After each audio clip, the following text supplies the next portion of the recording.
Okay, the second choice, um, you have the ability to be very creative with it, but obviously you have to have the skill for it as well.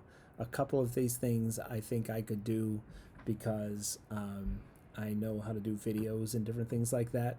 But when it comes to stop motion filming and that type of thing, I know how it's done, but I don't have the patience for that. That type of thing could take a while.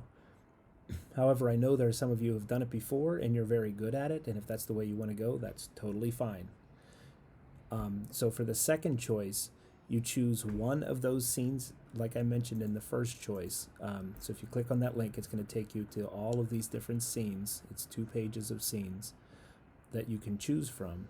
And if you look and see, once again, I explained this in the first video, but I'll explain it here as well. It tells you in the first column what scene it is. The second column is the description of that scene, just a short, really short summary. It tells you what characters you would need for that scene. Notice some of them have quite a few characters, especially if you add the crowd into this one. And some of them just have 2 characters, like Benvolio and Romeo in the second part. And then this is the line you would want to start your scene with and how far it goes. Okay, and if it's one of these where it's split in between first half and second half, like Act 1, Scene 1, you would end right before the second half starts. Okay, so you choose one of those scenes and you recreate it in a creative way of your choice.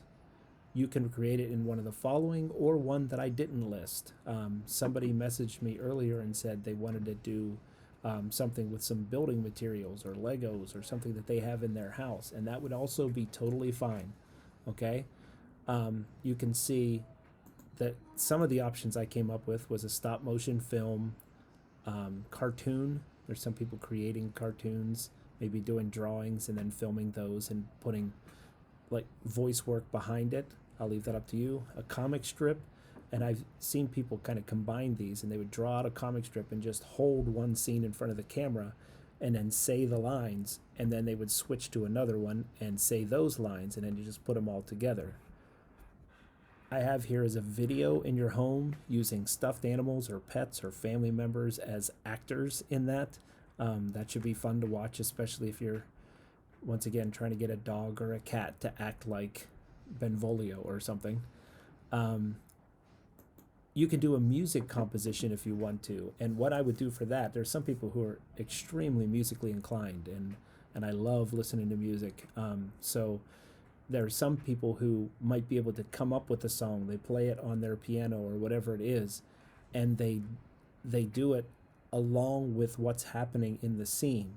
And so what I would do is I would read the scene while I'm listening to the music and see it come together. It's difficult, I understand, but some people are really good at it. So if that's you, go ahead and choose it.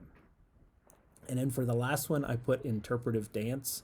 I know there are quite a few people who take dance lessons out there. I would once again be very poor at this, but if you have this skill and you wanted to dance act a scene, then by all means go ahead and do that. And once again, if you have some other idea that's not on this list, once again, this is your chance to be creative. Then let me know what it is, and shoot me an email or whatever, and I bet there's something we can work out with it. Okay, so that is choice 2.